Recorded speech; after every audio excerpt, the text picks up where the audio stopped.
Halomir had always believed that noise was strength. From the moment the sun rose above the curved hills, bells rang from every tower. Brass horns announced the opening of markets. Voices echoed through stone streets, calling, laughing, boasting, reassuring one another that all was well. Silence, the elders said, was an invitation for fear to creep in. So the valley made sure there was none. Bright banners fluttered between rooftops, embroidered with words like bravery, victory, and never afraid. Children were taught songs before they were taught stillness. Even grief was hurried through with speeches and ceremonies, lest it linger too quietly in the heart. Yet beneath the cheerful noise, something fragile was fraying. People smiled quickly and spoke often, but their hands trembled when no one watched. Merchants avoided difficult truths. Friends laughed instead of asking for help. Courage, once a steady flame, had become something performed rather than lived. High above the valley, in the watchtowers where the bells hung, old metal frames creaked with constant motion. The bells rang so often that no one truly listened anymore. And when courage is no longer listened to, it begins to fade. At the far edge of Halomir, where the valley met the quiet fields and the noise softened into wind and birdsong, stood a small stone cottage. No banners hung there, no bells rang nearby. It was in that gentler place that Sarin lived. She could hear the valley's noise from a distance, a constant hum, like a crowd afraid of its own thoughts. Sarin often paused in her work to listen beyond it, to the quieter sounds beneath, the rustle of grass, the breath of the earth, the soft rhythm of her own heart. She did not yet know it, but the valley's loudness was not keeping fear away. It was feeding it. Sarin's hands were never still. They moved with the quiet certainty of someone who listened more than she spoke, smoothing cloth, gathering fallen threads, guiding fibers into patient order. Where others in Halomir rushed, Sarin lingered. Where voices competed, her hands answered with care. She had been born during a rare pause in the valley's bells. On that morning, legend said, a mechanism jammed high in the western tower, and for a single breath of time, Halomir fell silent. Midwives remembered it clearly, how the air felt softer, how even the birds hesitated, how the newborn girl did not cry at once but opened her eyes as if listening. Sarin grew into that listening. She lived at the edge of the valley in a stone cottage warmed by ivy and sun. Inside stood her loom, old, polished smooth by generations, its wood dark with memory. It had belonged to her grandmother, and before that, to women whose names were no longer spoken aloud but still lingered in the grain of the frame. When Sarin wove, the threads responded to her touch. Ordinary wool turned supple as breath. Silk shimmered as though remembering light. And when Sarin focused, when she let herself feel without guarding her heart, something rare happened. The threads changed color. Soft gold appeared when she wove hope. Deep blue surfaced when sorrow passed through her fingers. A warm, steady red emerged not from anger, but from resolve, the kind that stayed even when fear whispered. Sarin never announced this gift. She did not name it magic. She simply worked. Villagers brought her torn cloaks and fraying blankets. They thanked her politely, sometimes kindly, but rarely stayed long. Few noticed how their shoulders eased when they wore her mended garments, or how their breathing slowed. In a valley that admired loud courage, Sarin's quiet strength went unseen. Still, she rose each morning before the bells. She wove while the mist lifted from the fields. And in the evenings, as the valley's noise swelled again, she stitched gentleness into cloth as if preparing for a winter no one else believed was coming. Unbeknownst to Sarin, the threads she gathered were already responding to something deeper. They were remembering courage. There were nights when Sarin dreamed in color. Not shapes or words, but threads, endless strands drifting through darkness, each humming with memory. When she woke from those dreams, her hands tingled as if they had been weaving all along. It was during one such morning that Sarin first understood the depth of her gift. An old shepherd named Corin arrived at her cottage carrying a cloak worn thin as autumn leaves. He spoke loudly, as most did, filling the air with jokes and reassurances. Yet when he handed the garment to Sarin, his fingers shook. She felt it immediately. The wool pulsed faintly beneath her touch, heavy with a feeling Corin never named, fear of the coming winter, of failing strength, of being forgotten when he could no longer climb the hills. Sarin said nothing. She set the cloak upon her loom and began to weave. As her shuttle passed back and forth, the threads darkened into deep twilight blue, then slowly softened into a warmer hue. Sarin breathed steadily, letting compassion guide her hands. She wove not promises, but steadiness. Not denial, but endurance. When Corin returned for his cloak, he paused at the threshold. "It feels lighter," he said, confused. Sarin only smiled. Word did not spread, not truly. People spoke of her skill, not her gift. Yet one by one, garments passed through her hands carrying emotions unspoken, grief stitched into hems, hope tangled in sleeves, courage worn thin at the shoulders. The threads remembered everything. They remembered lullabies sung during storms. They remembered vows whispered too softly to keep. They remembered bravery that had once been real, before it became something shouted from towers. And as Sarin wove, the loom itself seemed to awaken. Its wood warmed beneath her palms. The frame creaked not with age, but with attention.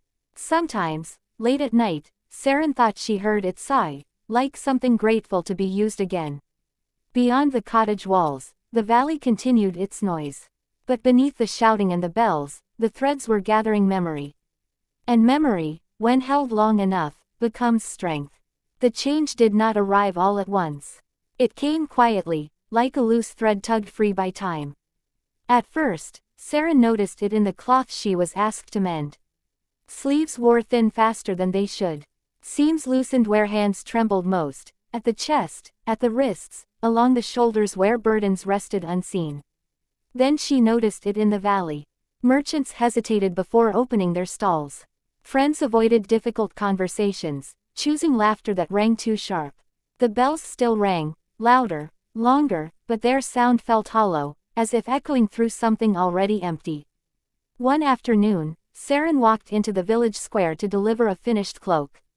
The banners above fluttered brightly, yet several had begun to unravel. Golden letters peeled away from the fabric, dropping silently to the stones below. No one stopped to pick them up. A child tripped near the fountain and began to cry. For a moment, the square fell into an uneasy hush. Then someone laughed too quickly. Someone else rang a bell. The noise rushed back in, thicker than before. Sarin felt a chill. She returned home and placed her hands upon the loom. The wood felt colder than usual. When she began to weave, the threads resisted, not breaking, but pulling away from one another, as if courage itself had grown tired of holding together. For the first time, fear appeared in the cloth. Not dark or dramatic, just pale and brittle, like frost forming along the edges of warmth. Sarin paused, heart steady but alert. She did not force the threads. Instead, she slowed her breathing and wove gently around the fragile places, reinforcing them with patience. Outside, the wind shifted. A hush crept through the fields at dusk, heavy and watchful. Sarin stood at her doorway and looked toward the valley. For an instant, she thought she saw something moving between the houses, not a figure, but a thinning of light, as if courage itself were being quietly drawn away. The bells rang again, louder than ever, but this time, they did not chase the silence. They revealed it. Fear did not announce itself. It did not arrive with thunder or shadowed wings. There were no screams, no sudden darkness swallowing the sky. Instead, it came the way winter sometimes does, softly, patiently, certain that no one was watching closely enough to stop it. Sarin sensed it first in the air. The mornings grew quieter, not with peace, but with hesitation. Birds delayed their songs. The wind lingered at the edge of the valley as if unsure whether to enter. Even the light seemed thinner, stretching itself reluctantly across the fields. At her loom, the threads began to behave strangely. When Sarin reached for courage-colored yarn, her fingers brushed something colder beneath it. A faint, translucent strand that had not been there before. It shimmered like glass and felt brittle as dried leaves. Fear. She did not recoil. Instead, Sarin studied it. She held the strand gently between her fingers, noticing how it stiffened when pulled and softened when warmed by her touch. Fear, she realized, did not want to be seen, but it wanted very much to be felt. That night, the valley changed. A mist crept in after sunset, not thick enough to alarm, but heavy enough to muffle sound. The bells rang, yet their notes seemed swallowed before they could travel far. People hurried home, glancing over their shoulders without knowing why. From her doorway, Sarin watched the mist move like a tide between houses. Where it passed, lamps dimmed, footsteps slowed, conversations trailed off unfinished, and within the mist, something listened. Sarin felt it then, not as terror, but as pressure. A presence that fed on uncertainty, that grew stronger each time someone chose noise over truth, laughter over honesty, silence over courage. She returned to her loom and began to weave. Carefully, deliberately, she wove courage alongside fear, not to erase it, but to anchor it. The cloth that formed was heavier than any she had made before, warm at its center and cool at its edges, like a heartbeat holding steady against the cold. Outside, the bells rang harder. Inside, Sarin worked through the night. For she understood now, fear had arrived not to conquer by force, but to wait. And waiting, she knew, could be endured. By morning, the mist had thinned, but its presence lingered like an unasked question. Halomir woke more slowly than usual. Doors opened with hesitation. Voices, once eager to fill the air, sounded strained, as if unsure they would be welcomed back. The bells rang again, always the bells, but now their notes collided instead of harmonizing. Sarin had not slept. She stood beside her loom, the new cloth folded carefully in her arms. It was heavier than any she had made before, not because of thickness, but because of what it carried. Courage woven close to fear. Warmth wrapped around cold. Strength that did not pretend the darkness was gone. She knew then what she must do. The choice frightened her, not with terror, but with consequence. Sarin had never stepped into the center of the valley with purpose before. She had lived on its edge, helping quietly, unseen. But fear had followed her work. If she stayed silent now, the threads would unravel beyond her reach. Sarin wrapped the cloth around her shoulders and stepped outside. The air pressed against her, testing. The mist recoiled slightly, as if surprised. She walked toward the village. Each step felt heavier than the last, not from weakness, but from resolve. People glanced at her as she passed, some curious, some distracted, some startled by the calm in her gaze. She did not raise her voice. She did not ring a bell. She simply kept walking. At the heart of Halomir, beneath the tallest tower, Sarin stopped. The bells thundered overhead. Banners snapped wildly, their frayed edges tearing further with each gust. Sarin stood still. Fear pressed closer, whispering doubts she had never spoken aloud. You are too quiet. Too small. No one will listen. Her hands trembled, but they did not let go. She laid the cloth across the stone platform beneath the tower, letting it unfold. Its light was not blinding. It did not compete with the bells. It waited, and in that waiting, something remarkable happened. A woman nearby paused mid-sentence. A child stopped fidgeting. A merchant lowered his voice without knowing why. For the first time in many days, the valley felt itself breathing. Sarin did not speak. Her bravery was not in noise, but in presence. And fear, unseen and patient, finally noticed resistance. The bells rang until their echoes tangled with one another, then slowly, almost unwillingly, fell into a broken rhythm. Sarin remained where she stood. She did not gesture. She did not explain. The cloth at her feet breathed with a soft, steady warmth, its light pulsing like a calm heart beneath the stone. Fear pressed closer. It slid through the square as a thinning of air, testing reactions. Where it touched, people felt the urge to speak louder, to fill the space, to push the quiet away. But the cloth did not answer noise with noise. It answered with steadiness. Sarin knelt and began to weave again. From within the folds of the cloth, she drew out her loom's smallest frame, portable, simple, easily overlooked. She set it upon the stone and threaded it with strands gathered over years. Hope softened by sorrow, resolve tempered by patience, courage that had endured without applause. Her hands moved. Each motion was precise, unhurried. With every pass of the shuttle, the air around her stilled just a little more. The bells continued above, but their sound seemed farther away, as if the cloth were teaching the square how to listen beneath them. Fear recoiled, not violently, but uncertainly. For the first time, it could not feed. People felt it too. A hush spread, not forced, not fearful, but curious. Voices lowered, breaths slowed. A man removed his hat without knowing why. A woman pressed her palm to her chest, surprised by the steadiness she found there. Sarin wove what could not be shouted. She wove the courage to stay present when running felt easier. The courage to admit uncertainty. The courage to wait. The cloth grew brighter, not in brilliance, but in depth. Its colors layered and deepened, like a river reflecting sky and stone at once. Fear lingered at the edge of the square, thinner now, stretched too far from the noise it needed to survive. Sarin finished the final stitch and tied it off. She stood, lifting the woven piece, not high above her head, but close to her heart. The bells faltered, and in the space between their notes, the valley heard something it had forgotten. Stillness. Silence did not last. It never does, not at first. As the bells steadied and the square slowly returned to motion, a ripple of sound crept back into Halomir. It began with a chuckle. Then another. Soon, laughter bubbled up, bright, sharp, and uneasy. "Well," someone said loudly, clapping their hands, "that was something." Others joined in, voices rising too quickly, smiles stretched just a little too wide. The quiet that Sarin had woven lingered like a memory on the skin, and not everyone welcomed it. Some people needed noise the way others needed air. They laughed at the cloth, not cruelly, but defensively. They joked about strange girls and old looms, about superstition and coincidence. The bells rang again, encouraged now, as if eager to reclaim their place. Sarin listened. She felt the laughter brush against the cloth, testing it. Fear stirred at the edges of the square, faint but attentive, feeding on the dismissal, the refusal to feel what had almost been felt. Yet the cloth did not dim.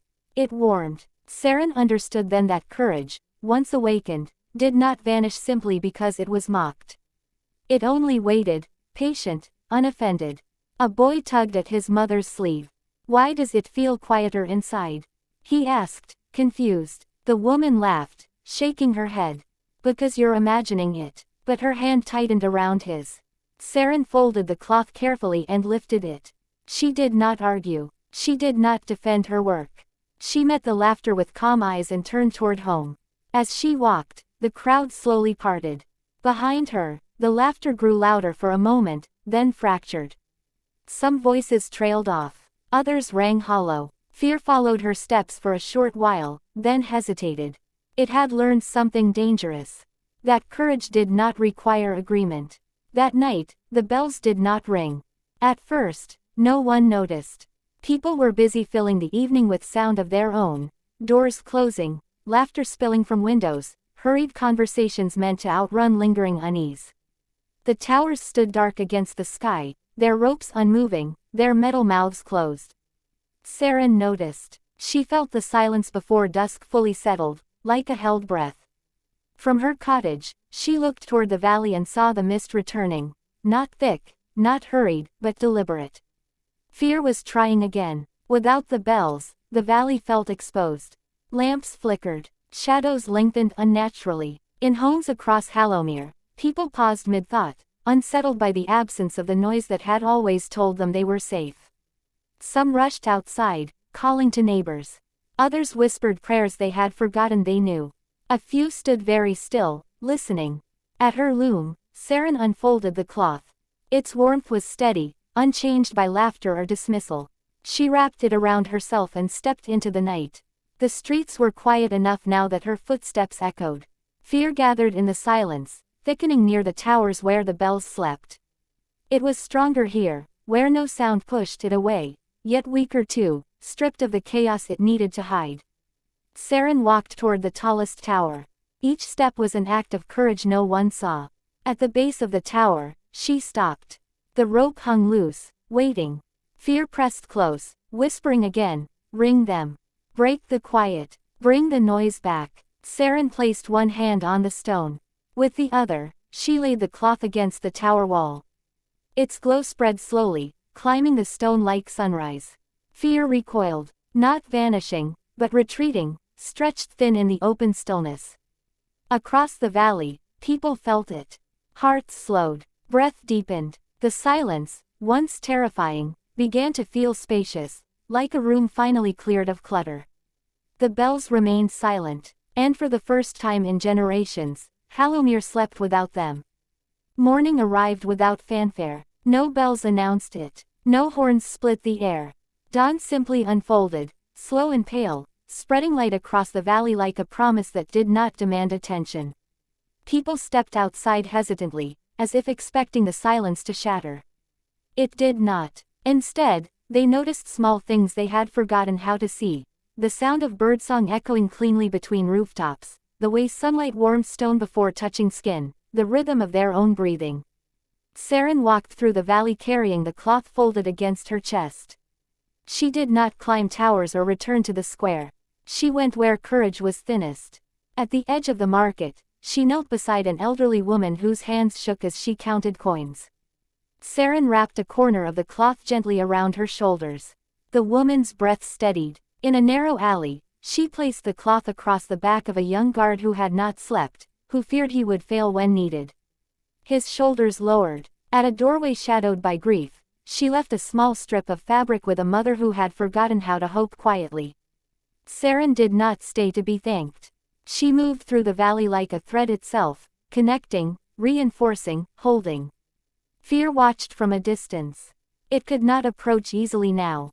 Where courage was worn close to the heart, there was no space for it to root deeply. It lingered instead, thin and restless, searching for noise to hide within. By midday, something extraordinary had happened. People began to help one another without announcing it. A merchant closed his stall early to sit with a grieving neighbor. Children played without shouting, their laughter softer, fuller. The bells remained still. Sarin returned home as evening neared, the cloth lighter now, not because it had lost strength, but because it had been shared. True courage, she understood, was not something displayed. It was something worn close to the heart. Fear did not leave Halomir. It never truly does. Instead, it changed. Stripped of noise and suddenness, fear grew restless. It drifted along the edges of the valley, pressing against moments of fatigue, searching for cracks left by long days and heavy hearts. It whispered at dusk, when courage was tired and patience thin. This was where it had always thrived. But this time, it met something new. Endurance. Sarin felt it during the second quiet week. Her hands ached from weaving. Her eyes burned from nights spent mending what others could not yet mend themselves. Courage, she learned, was not a single act but a rhythm, one that demanded return, again and again. Fear tested her then. You cannot keep this up, it murmured in the hush of early morning. You are only one girl. Sarin paused at her loom. She did not argue. She wove. Each stitch was slower now, steadier. She wove rest into resolve, patience into strength. The cloth no longer flared with sudden light, it held a deep, constant warmth, like embers that did not fade. Across the valley, others were learning the same lesson. A baker rose before dawn despite uncertainty. A guard held his post through a long, uneventful night. A child practiced kindness without praise. None of it was dramatic. All of it mattered. Fear pressed against these moments and found no weakness to seize, only persistence. When storms came, people sheltered together. When doubts returned, they were spoken aloud and answered quietly. One evening, Sarin sensed fear clearly at last. Not as a shadow or mist, but as weariness, a deep longing for things to be easy again.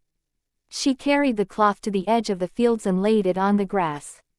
She sat beside it until the stars appeared, breathing slowly.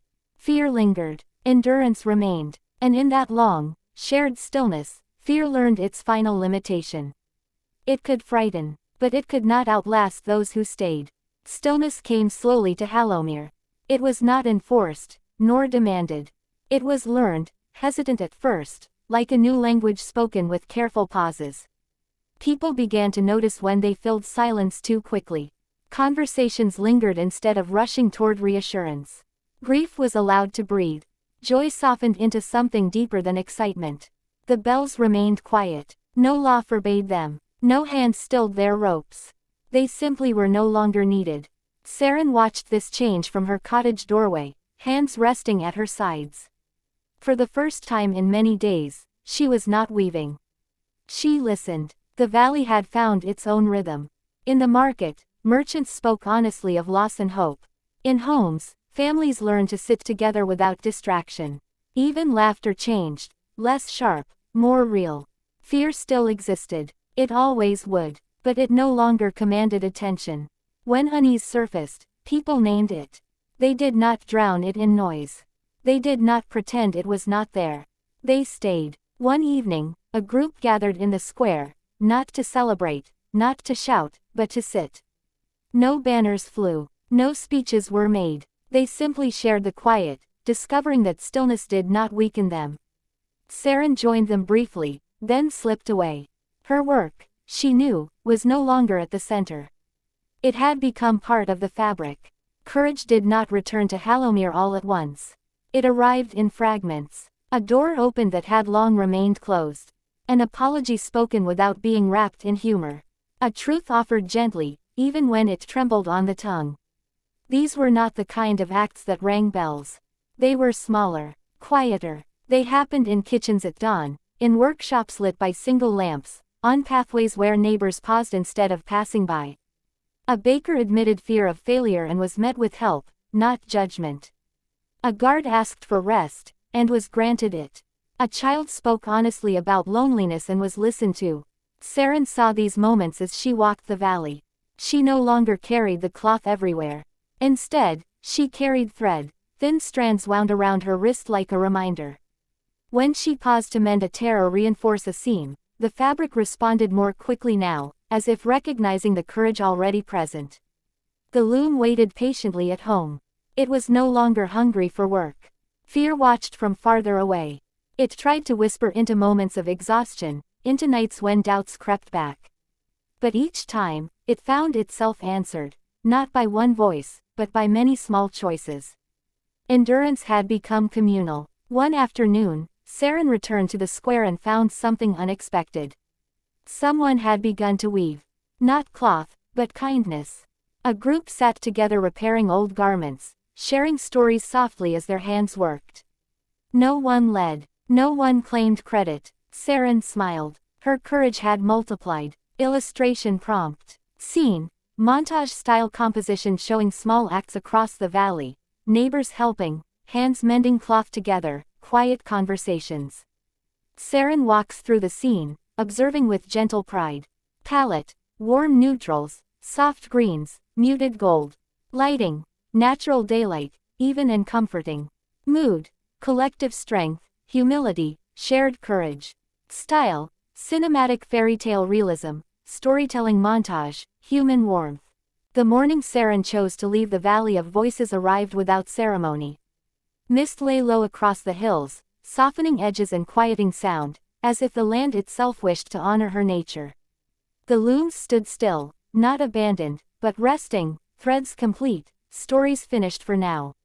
Sarin packed lightly. A small satchel held bread, water, and a single spool of thread dyed the deep blue of night courage. Around her wrist, thin strands of many colors remained, reminders of hands she had held and moments she had endured.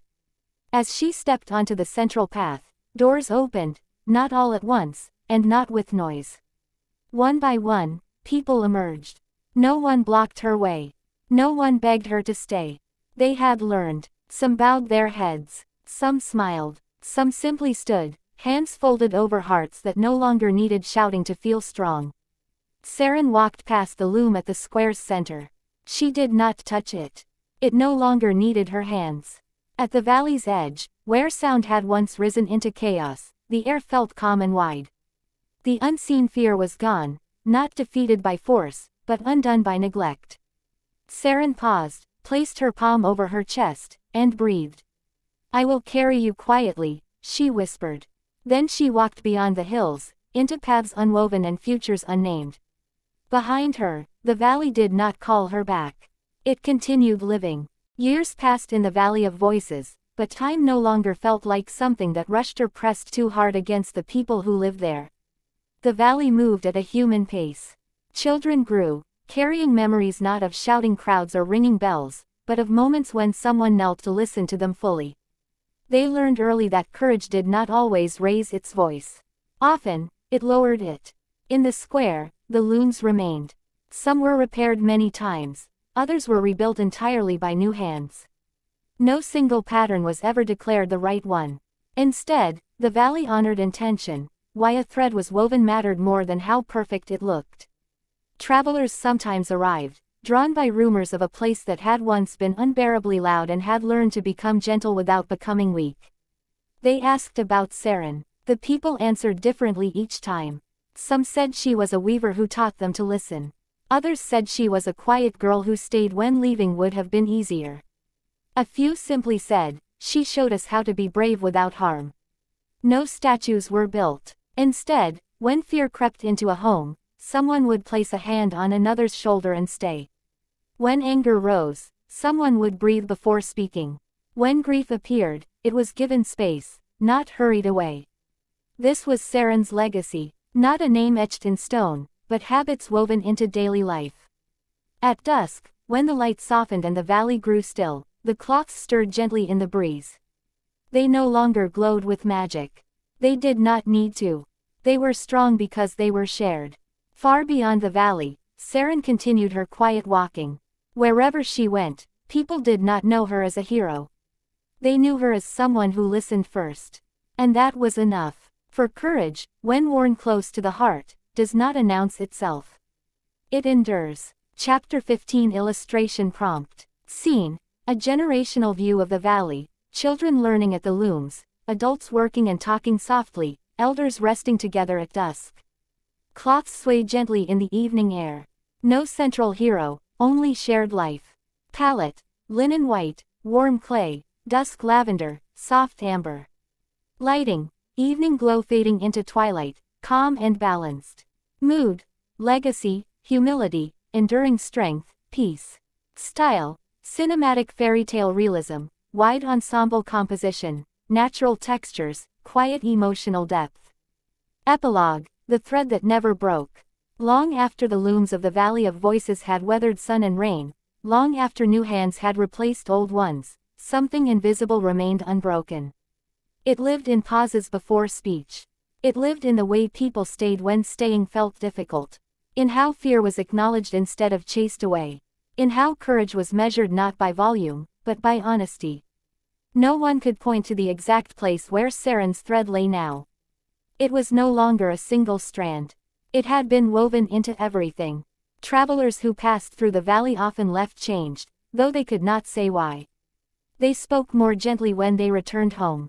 They listened longer. They carried courage differently, closer to the heart, where it could not be taken or shouted down. And sometimes, on quiet mornings, when mist curled low and the world felt briefly still, a young person would pause mid-step, place a hand over their chest, and choose a brave kindness no one else would ever see. That was the miracle. The thread never broke. It simply disappeared into people. Moral lesson: true courage does not need to be loud to be powerful. The greatest bravery is often found in listening, enduring, choosing kindness, and acting gently when fear urges us to harden or shout. When courage is shared quietly, it becomes stronger than fear and lasts longer than any single hero. For more fairytale story, please like, share and subscribe this channel.